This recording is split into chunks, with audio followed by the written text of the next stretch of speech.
राहुल अपने दोस्तों के कहने पर एक रात शहर के पास वाक़या काले जंगल में घुसा था। चारों तरफ घना अंधेरा और पेड़ों की छाया हर कदम पर डर पैदा कर रही थी। जैसे ही वो आगे बढ़ा, उसे लगा कि कोई उसकी पीठ के पीछे खड़ा है।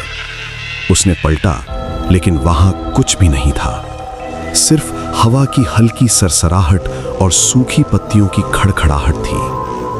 जंगल की जमीन पर हर कदम पर पत्तियां और सूखी लकड़ियां टूट रही थीं। हर आवाज राहुल के कान में बढ़ती जा रही थी। उसे याद आया कि दोस्तों ने कहा था, रात के वक्त यहां अकेले मत जाना। कुछ लोग कहते हैं कि इस जंगल में साया हमेशा पीछा करता है। वो हंसा, खुद को हिम्मत दी और आगे बढ़ा।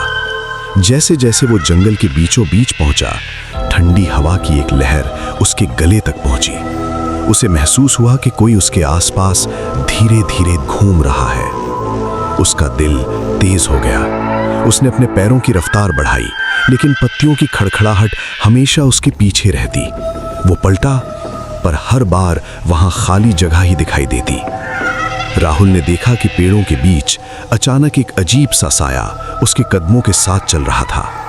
साया इंसानी शक्ल का था, पर उसकी हाइट और स्पीड असामान्य थी। जितना तेज वो चलता, साया उतना ही नजदीक होता। हवा में अचानक कुछ फुसफुसाहट सी सुनाई दी, जैसे कोई उसे चेतावनी दे रहा हो। वो भागा, लेकिन जंगल की राहें उलझी हुई थीं।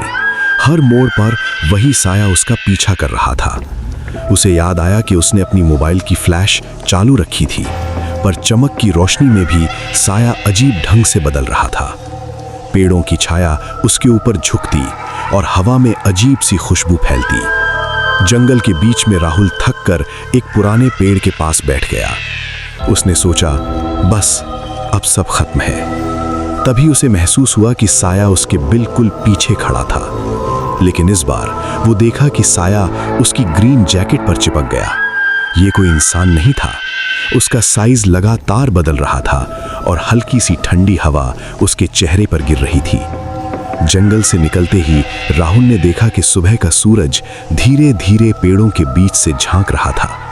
साया गायब था, पर उसके कपड़ों पर सूखी पत्तियों की तरह कुछ सफेद धब्बे रह गए थे। वो समझ गया कि जो देखा सिर्फ कल्पना नहीं थी,